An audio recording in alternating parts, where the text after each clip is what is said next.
Hello friends. Last वाले lecture में हमने जाना था कि सीडीपी का मीनिंग क्या होता है, कैसे ये साइकोलॉजी से रिलेट करती है। और इसके साथ साथ हमने जाना था कि साइकोलॉजी का मीनिंग क्या होता है, कैसे साइकोलॉजी का ओरिजिन हुआ और इसके मीनिंग में कैसे चेंजेस आते गए। ये सब हमने जाना था लास्ट वाले लेक्चर में। और आज हम करने वाले हैं school of psychology. School of psychology ये वो वाला स्कूल नहीं है जहाँ पर हम जाते हैं, अपने बच्चों को भेजते हैं और शिक्षा ग्रहण करते हैं, एजुकेशन लेते हैं। ये वो स्कूल ऑफ साइकोलॉजी का मीनिंग है ऐसे विचारधारा जो कुछ साइकोलॉजिस्ट कॉमन रखते हैं, यानी कि ये एक ग्रुप कह लीजिए जो जिसके मेंबर एक जैसी सोच रखते हैं, एक जैसी विचारधारा रखते हैं। वो उस ग्रुप का नाम अलग अलग रख दिया गया और ऐसे ही कुछ ग्रुप को स्कूल कहा जाता है, स्कूल ऑफ साइकोलॉजी। तो आज हम जानेंगे कि साइकोलॉजी में ऐसे आज तक शुरुआत से लेकर अब तक ऐसे कितने स्कूल आए हैं और इनमें क्या क्या चेंजेस हुए, किस स्कूल ने क्या कहा था। तो चलिए ज़्यादा देर ना करते हुए शुरू करते हैं अपनी आज की क्लास को। मैं मनजीत कौर और स्वागत है आपका अपने यूट्यूब चैनल जिसका नाम है help yourself by Manjeet Kaur. तो चलिए सबसे पहले हम जानेंगे स्कूल ऑफ साइकोलॉजी कितने हैं यहाँ पर। तो देखिए यहाँ पे स्कूल ऑफ साइकोलॉजी आपको दिख रहा है कि यहाँ पर लिखा हुआ है स्ट्रक्चरलिज्म, फिर लिखा हुआ है यहाँ पे फंक्शनलिज्म, गेस्टोल स्कूल और बिहेवियरिज्म स्कूल। इसके बाद दे रखा है psycho analytic school, humanistic school, cognitive school. ये वो स्कूल हैं जो शुरुआत से लेकर अब तक आते गए हैं और इनने की अपनी एक अलग अलग विचारधारा है। किसी ने कुछ कहा है, किसी ने कुछ कहा है। तो चलिए एक एक करते हम जानेंगे कि ये कितने स्कूल हैं। आइए हम काउंट कर लेते हैं। पहले structuralism, functionalism, gestalt school, behaviourism school, psycho analytic school और humanistic school, cognitive school. Total आज तक हो गए हैं ये 7 स्कूल और इन 7 स्कूलों की अपनी अलग अलग विचारधारा। चलिए जानते हैं किस स्कूल ने क्या विचारधारा अपनाई। सबसे पहले यहाँ पे है हमारा स्ट्रक्चरलिज्म। स्ट्रक्चरलिज्म स्कूल यह सबसे शुरुआत का स्कूल माना जाता है और इस स्कूल में इसके फादर हैं विल्हेम वुंड। विल्हेम वुंड से आपको याद आया होगा कि ये एक जाने पहचाने हस्ती हैं, जाने पहचाने साइकोलॉजिस्ट हैं। जी हाँ, आपने बिल्कुल सही पहचाना है। विलियम वुंड्स वही हैं जिन्होंने 1879 में साइकोलॉजी की फर्स्ट लेबोरेटरी खोली थी। कहाँ खोली थी? लिप्जिंग में खोली थी। और लिप्जिंग एक स्कूल, एक कॉलेज है, एक यूनिवर्सिटी है। और ये कहाँ की यूनिवर्सिटी है, कहाँ की जगह है? ये जगह है जर्मनी की। तो विलियम वुंड ये हैं इस स्कूल के फादर। इन्हें फाउंडर कहा जाता है, इन्हें फादर कहा जाता है स्कूल का। और इनके ही शिष्य हैं आगे टिचनर, जो कि एक मेन साइकोलॉजिस्ट रहे हैं इसी स्कूल के। इन्होंने विलियम वुंड के काम को ही आगे बढ़ाया था। तो चलिए जानते हैं कि ये स्कूल क्या कहता है। ये स्कूल कहता है कि इंसान के कुछ एक्सपीरियंस होते हैं। कैसे एक्सपीरियंस? ध्यान से दीजिएगा। यहाँ पर उन्होंने बात की थी इंसान के कॉन्शियस एक्सपीरियंस के ऊपर। उन्होंने कहा था कि जो इंसान के कॉन्शियस एक्सपीरियंस होते हैं, जो उनकी सेंसेशन होती हैं, उन्हीं को नोट किया जाता है और उन्हीं को अगर हम स्टडी करते हैं तो एक साइकोलॉजी की अच्छी पहचान बनती है, एक साइकोलॉजी का अर्थ निकल के आता है। इनका क्या काम था? ये करते थे कि जैसे ही हमारे जो कॉन्शियस एक्सपीरियंस होती है, हमारे सेंसेशन जो भी हम एनवायरनमेंट से महसूस करते हैं, उनको छोटे पार्टों में डिवाइड करते थे और उनके जो बेसिक कंपोनेंट्स थे उनको एनालिसिस करते थे। और इसके लिए उन्होंने एक मेथड को अपनाया था। उस मेथड का नाम है यहाँ पर इंट्रोस्पेक्शन। क्या नाम है उसका? इंट्रोस्पेक्शन। अब इंट्रोस्पेक्शन क्या है? कई बार एग्जाम में पूछ लिया जाता है या कई बार मैचिंग में आ जाता है कि इससे मैच कीजिए। इंट्रोस्पेक्शन एक ऐसा मेथड है जिसमें हम अपने इनर चेंजेस के बारे में जानते हैं, जिसके में हम अपने लिए पूरी तरह से जानकारी रखते हैं कि क्या हमारे अंदर हो रहा है, क्या क्या चेंजेस हुए हैं, कैसा हमने महसूस किया है एक पर्टिकुलर एनवायरनमेंट में या फिर एक पर्टिकुलर सिचुएशन में। जो कुछ भी हम महसूस करते हैं वो सभी कुछ हम एग्जामिनर को बता देते हैं। तो इसका एक एग्जाम्पल ले लेते हैं। जैसा कि एक सिचुएशन है, मान लीजिए कि आपने एग्ज़ाम की बहुत अच्छे से तैयारी की है और एग्ज़ाम की तैयारी के बाद में आप जैसे ही एग्ज़ाम हॉल में जाते हैं, वहाँ पर आप क्राउड देखते हो। एग्जामिनर सेंटर पे जाते हो, क्राउड देखते हो, बहुत सारी भीड़ है, उस भीड़ को देख कर आप घबरा जाते हो कि हाँ बहुत सारी भीड़ है, मैं अकेला ही नहीं तैयारी करने वाला, बहुत से बच्चे हैं तैयारी करने वाले। उसके बाद में आप क्वेश्चन पेपर को देखते हो, जैसे टाइम होता है क्वेश्चन पेपर को, आपको पहले कॉन्फिडेंट था कि मैंने फुल तैयारी करी है, जैसे क्वेश्चन पेपर देखा तो आपका कॉन्फिडेंस डाउन जाता है, क्योंकि उसमें ऐसे टॉपिक से ऊपर भी आए हुए थे क्वेश्चन जो आपको टफ लगते थे या जो आपको नहीं आते थे, तो आपका कॉन्फिडेंस वहाँ पे लूज़ गया। यानी कि ये देखिए कि आपके पहले कॉन्फिडेंस हाई था, जैसे सिचुएशन आगे जाते गई आपके कॉन्फिडेंस लूज़ होता गया। तो ये चेंजेस आए आपके अंदर, और फिर उसके बाद में आपने आपकी सिचुएशन जब भी पूरी हो गई, जब एग्ज़ाम पूरा हो गया, तो एग्जामिनर ने आपको बुलाया, यानी कि जो आप पे एक्सपेरिमेंट कर रहा है, जो इंट्रोस्पेक्शन मेथड अपना रहा है, वह साइकोलॉजिस्ट ने आपने पूछा कि आपने कैसा कैसा महसूस किया, आप हमें बताएं। तो जो जो सिचुएशन आपने महसूस की, जैसे जैसे आपने कहीं पे डर फील किया, कहीं पे अपने कॉन्फिडेंस लूज़ हुआ, तो कहीं पे कुछ चेंजेस हुए, वो सभी के सभी आपने अपने एग्जामिनर को बता दिए, यानी कि साइकोलॉजिस्ट को बता दिए।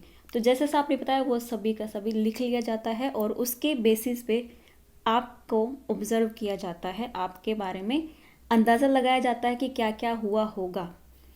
लेकिन इस स्कूल की काफ़ी आलोचना भी हुई। क्यों आलोचना हुई? क्योंकि जो एक्सपीरियंस आपने बताए हैं उनको वेरीफाई कोई और नहीं करता, उनको कोई और वेरीफाई नहीं कर पाता, कोई भी इनको नहीं बता पाता कि जैसे जैसा आपने महसूस किया बिल्कुल सही था। क्योंकि आपको पता है आपके अंदर जो हुआ था चेंजेस, जो भी चेंजेस आपके अंदर हुए थे, वो सामने वाला नहीं उसको वेरीफाइड कर सकता कि हाँ आपने एक्चुअल में ऐसा ही महसूस किया था। इसलिए इस स्कूल की काफ़ी आलोचना हुई, और इस मेथड को भी आगे चल के थोड़ा कम यूज़ होने लगे, इस आलोचना होती रही। तो ये जब स्कूल आया था तो कौन सा टाइम चल रहा था? जैसा कि हमने बात की थी, विलियम वुंट ने लेबोरेटरी बनाई थी 1879 में, तो इस स्कूल की शुरुआत भी वहीं से मानी जाती है, 1879। और इससे क्वेश्चन और बनता है, हमने लास्ट वीडियो में किया था कि फॉर्मल शुरुआत कब मानी जाती है, तो फॉर्मल शुरुआत भी इसकी यहीं से मानी जाती है, किसकी? साइकोलॉजी की। क्यों? क्योंकि यहाँ पर पहली लैब खुली थी और विलियम वुंट आगे निकल के आए थे। टिचनर यहाँ पर इनके स्टूडेंट रहे हैं, तो इसलिए इनका महत्व भी बहुत बढ़ जाता है। तो इसके बाद में चलो हमने यहाँ पे देख लिया कि इन्होंने कैसे कैसे टॉपिक फोकस किया था, इन्होंने कौन से एक्सपीरियंस सेंसेशन के ऊपर किया था, जो बेसिक कंपोनेंट है उनके ऊपर उनका फोकस था। मेथड इन्होंने यूज़ किया था इंट्रोस्पेक्शन। इंट्रोस्पेक्शन क्या होता है? अपनी इनर प्रोसेसेस जो ह्यूमन के होते हैं उनको पहचानना, उनके बारे में जागरूक होना। और इसकी आलोचना क्या हुई कि इन एक्सपीरियंस को कोई दूसरा वेरीफाई नहीं कर पाता। तो चलिए हम नेक्स्ट स्कूल पे चलते हैं। नेक्स्ट स्कूल हमारा है यहाँ पर फंक्शनलिस्ट स्कूल, या फंक्शनलिज्म स्कूल भी इसको कह सकते हैं। यहाँ पर देखिए इसके फादर कौन है? William James. और जो मेन इसके साइकोलॉजिस्ट हैं जिन्होंने अच्छा खासा काम किया स्कूल में, वो हैं जॉन डेवी, जेम्स और हार्वे कार। ये ऐसे साइकोलॉजिस्ट हैं जिन्होंने अपना योगदान दिया है इस स्कूल में। और इस स्कूल की शुरुआत मानी जाती है आसपास, एग्जैक्ट शुरुआत नहीं है इनकी, बस आसपास हम बता सकते हैं इनकी शुरुआत मानी जाती है 1895। और इसमें एक ऐसे इंसान भी हैं जॉन डेवी, इन्होंने भी काफ़ी अच्छा इनमें अपना योगदान दिया है। अब स्कूल का मेन अप्रोच क्या थी, इस स्कूल के क्या टॉपिक थे, वो हम जान लेते हैं।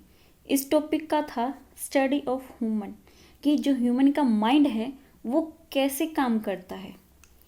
क्या थी इनकी अप्रोच, क्या टॉपिक रहे इनके? ह्यूमन माइंड कैसे काम करता है, और एनवायरनमेंट में कोई भी सिचुएशन होगी तो ह्यूमन माइंड आखिर क्या प्रोसेस करेगा और कैसा कैसा उसमें चेंजेस होगा। यानी कि एक तरह से हम कह सकते हैं कि ह्यूमन माइंड के फंक्शन के बारे में यहाँ पर बात हो रही थी। किसके बारे में बात हो रही थी? फंक्शन के बारे में यहाँ पर बात हो रही थी। तो देखिए जैसे स्कूल का नाम भी यही है, फंक्शनलिज्म, तो हम अगर इसके सीधे सीधे आगे का इतना वर्ड रख लें तो हमें आइडिया लग जाएगा कि इस स्कूल का आखिर क्या काम था। फंक्शन जानना किसके? ह्यूमन माइंड के, कि ह्यूमन का माइंड कैसे बना है, कैसे इसमें मेंटल प्रोसेसेस होते हैं, कैसे ये एनवायरनमेंट के साथ में इंटरेक्शन करके क्या क्या इसमें चेंजेस आते हैं और उसका प्रभाव कैसे हमारे बिहेवियर पर पड़ता है, हम कैसे कैसे चेंज होते हैं हमारे अंदर, ये सब देखा था इन्होंने अपने स्कूल में। तो इनका मेन जो फोकस रहा वो किस पे रहा, ह्यूमन माइंड पे, ह्यूमन माइंड का फंक्शन क्या है। और इस चीज़ को, इन टॉपिक को एनालिस करने के लिए, इनको जानने के लिए इन्होंने फिर से क्या किया, क्या टॉपिक, क्या मेथड यूज़ किया। इन लोगों ने भी सेम पिछले स्कूल की तरह ही इंट्रोस्पेक्शन का ही यूज़ किया, यानी कि इन्होंने कोई नया मेथड नहीं ढूंढा, वही पहले जो टॉप यूज़ किया जाता था इंट्रोस्पेक्शन, उसी को इन्होंने फिर से यूज़ किया, इसी मेथड को यूज़ किया। लेकिन इस मेथड की तो पहले ही आलोचना काफ़ी हो चुकी थी कि दूसरा इंसान कोई भी इसको वेरीफाइड नहीं कर पाता। तो यहाँ पर भी सेम इनकी यही आलोचना होती है। तो इसकी शुरुआत कब मानी गई है, इसकी शुरुआत मानी गई है 1895 के आसपास। और इसके फाउंडर, इसके फादर कौन है, इसके फाउंडर और फादर है विलियम जेम्स। तो ये था हमारा स्कूल नंबर 2। इसके बाद हम देखते हैं नेक्स्ट स्कूल हमारा कौन सा है। तो चलिए देखते हैं, नेक्स्ट स्कूल है यहाँ पर हमारा गेस्टोल्ट स्कूल। गेस्टोल्ट स्कूल का क्या मानना है, गेस्टोल्ट स्कूल के पहले हम फादर की बात कर लेते हैं। गेस्टोल्ट स्कूल के अगर फादर की बात आपसे की जाए तो इसके फादर होंगे मैक्स वर्दिमर। लेकिन इनके साथ साथ तीनों साइक्लोजिस्ट ने काफ़ी अच्छा काम किया है। तीनों साइक्लोजिस्ट कौन कौन से, कोहलर, कोफका, इन तीनों का ही स्कूल में बहुत योगदान रहा। और तीनों के सिवा किसी और साइकोलॉजिस्ट का नाम भी आगे निकल के इतना नहीं आता जो फेमस हो। तो इन तीनों ने ही काफ़ी अच्छा काम किया है। यहाँ पर हम जानते हैं कि कोहलर चिंपैंजी पर एक्सपेरिमेंट किया था, उसके लिए बहुत फेमस हुए थे। और वर्दिमर भी, इन्होंने अपने काफ़ी सारी चीज़ें दे रखी हैं। तो देखते हैं इनका फोकस किस चीज़ के ऊपर था, क्या सोचते थे ये। तो ये सोचते थे कि जैसे हमने पहले पढ़ा है कि चीज़ों को, कोई भी एक्सपीरियंस होता था तो उन्हें टुकड़ों में करके जाना जाता था। टुकड़ों में करने के बाद में उसकी सच्चाई को, उसकी कहते थे बाल के खाल को निकाला जाता था। लेकिन इनका क्या मानना था, इनका मानना था कि कोई भी एक्सपीरियंस है, कोई भी सिचुएशन है, उसे एज ए होल में देखना चाहिए। किस में देखना चाहिए, होल में। ये बिलीव करते थे कि हमें किसी भी चीज़ को होल में लेना चाहिए। इनकी एक पर्टिकुलर लाइन हम जैसे कहते हैं, they believe that you must look at the whole of experience, ताकि आप जो भी चीज़ हो उसको एक तरह से देखें। कोई भी प्रॉब्लम हो तो उस प्रॉब्लम को आप एक रूप में देखें, सबसे पहले उसको टुकड़ों में ना देखें। चीज़ों को पहले आप एनालिसिस करें पूरी तरह से, प्रॉब्लम एक ही आपके पास, वैसे टुकड़ों में, कई प्रॉब्लम में हम ना बांटें। इसलिए इन्होंने क्या फोकस किया था कि हम एज ए होल की बात करेंगे।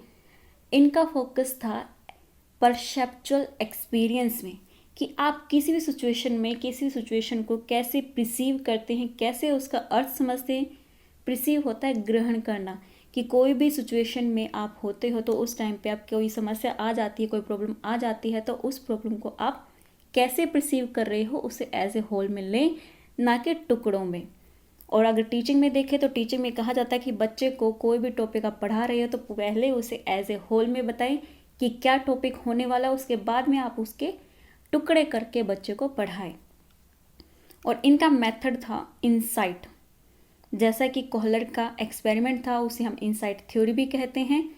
और इनसाइट थ्योरी में चिंपैंजी पर एक्सपेरिमेंट किए गए थे। तो मेथड की बात करें तो कौन सा मेथड आ गया यहाँ पर इनका, इनसाइट। ठीक है, इनका एक्सपेरिमेंट हो गया इनसाइट थ्योरी के ऊपर। और इनसाइट मेथड था इनका। इनका क्या सोचना था कि कोई भी चीज़ हो, कुछ भी हो, एज ए होल में करें हम। ये एलिमेंट्स पर यानी कि टुकड़ों पे बिलीव नहीं करते थे। ये सोचते थे कि जो कुछ भी हो रहा है उसको हम एज ए होल में लेंगे। तो ये था हमारा गेस्टोल्ट स्कूल। इसके बाद में हम देखते हैं कि हमारा नेक्स्ट स्कूल क्या है। तो चलिए नेक्स्ट स्कूल पे चलते हैं। इसकी शुरुआत मानी जाती है, इसी स्कूल की पहले हम बात कर लेते, तो इसी स्कूल की शुरुआत मानी जाती है लगभग 1920 के आसपास। तो चलिए अब दूसरे स्कूल पे चलते हैं, नेक्स्ट वाले पे। नेक्स्ट स्कूल है हमारा बिहेवियरिज्म। अब जैसे ही बिहेवियरिज्म की बात आती है तो हमें याद आता है कि सबसे ज़्यादा काम इस पर किसने किया है, और इस स्कूल पे क्या क्या, पहले हमने डेफिनेशन, जैसे कि लास्ट वीडियो में हम डेफिनेशन हमारी रुक गई थी, कहाँ पे आके रुक गई थी, बिहेवियरिज्म पर ही रुक गई थी, बिहेवियर पर आके रुक गई थी कि आज साइकोलॉजी ने कौन सी डेफिनेशन, कौन सी मीनिंग को अपना रखा है कि साइकोलॉजी क्या है, स्टडी ऑफ बिहेवियर। ठीक है, तो इसके फादर कौन है, इनके फादर हैं जेबी वॉटसन। जेबी वॉटसन का एक एक्सपेरिमेंट है इमोशंस के ऊपर, एक अल्बर्ट नाम का बच्चा है उसके ऊपर, बहुत फेमस एक्सपेरिमेंट है। आप इस एक्सपेरिमेंट को देख सकते हैं, मैंने इस पे वीडियो बना रखी है, तो आप जेबी वॉटसन एक्सपेरिमेंट ऐसे आप सर्च करेंगे तो आ जाएगी, प्लेलिस्ट में आपको अलग से मिल जाएगी, लर्निंग वाली प्लेलिस्ट में। तो इसमें कौन कौन से मेन आते हैं साइकोलॉजिस्ट, पावलोव, स्किनर। अब ये ऐसे नाम हैं जो कि हमें जेवीटी हो, बीएड हो, या हम किसी भी टेट की तैयारी कर रहे हैं, किसी भी टीचिंग एग्जाम की तैयारी कर रही हैं, तो ये दो नाम, ये दो थ्योरी जो इन्होंने दी है, ये थ्योरी बार बार हमारे आगे आती रहती हैं। इन दोनों के ऊपर भी, इन दोनों की थ्योरी के ऊपर पहले मैंने वीडियो बनाई हुई है, आप जाके देख सकते हैं। तो पावलोव ने कौन सी दी थी थ्योरी, पावलोव ने थ्योरी दी थी क्लासिकल कंडीशनिंग, और स्किनर ने कौन सी दी थी, स्किनर ने दी थी ऑपरेंट कंडीशनिंग, और पावलोव ने कौन सी दी थी, क्लासिकल कंडीशनिंग। तो अब देख लेते हैं कि बिहेवियरिस्ट जो थे, जो बिहेवियरिज्म में बिलीव रखते थे, वो क्या कहते थे। वो कहते थे जो कुछ भी है आपके एनवायरनमेंट में ही है, जो कुछ भी है आपके एनवायरनमेंट में ही है, आप जो कुछ सीखते हैं अपने एनवायरनमेंट से सीखते हैं। जेबी वॉटसन की फेमस डेफिनेशन कह लो या फिर स्टेटमेंट कह लो, उनका क्या कहना है कि मुझे 1 दर्जन यानी कि 12 न्यू बॉर्न बेबी दे दो, जिन्होंने अभी अभी जन्म लिया है, उन्हें न्यू बॉर्न बेबी दे दो, हेल्दी चाइल्ड दे दो, हेल्दी बच्चे दे दो, जो आप कहोगे, जो कुछ भी कहोगे, ये वैसा एनवायरनमेंट दे के उस बच्चे को बना दोगे। ये बच्चे को डॉक्टर बना सकते हैं, ये बच्चे को इंजीनियर बना सकते हैं, बच्चे को चोर भी बना सकते हैं। इनका कहना था कि हम बच्चे को जैसा भी एनवायरनमेंट देते हैं, बच्चे बिल्कुल वैसा ही बन जाते हैं।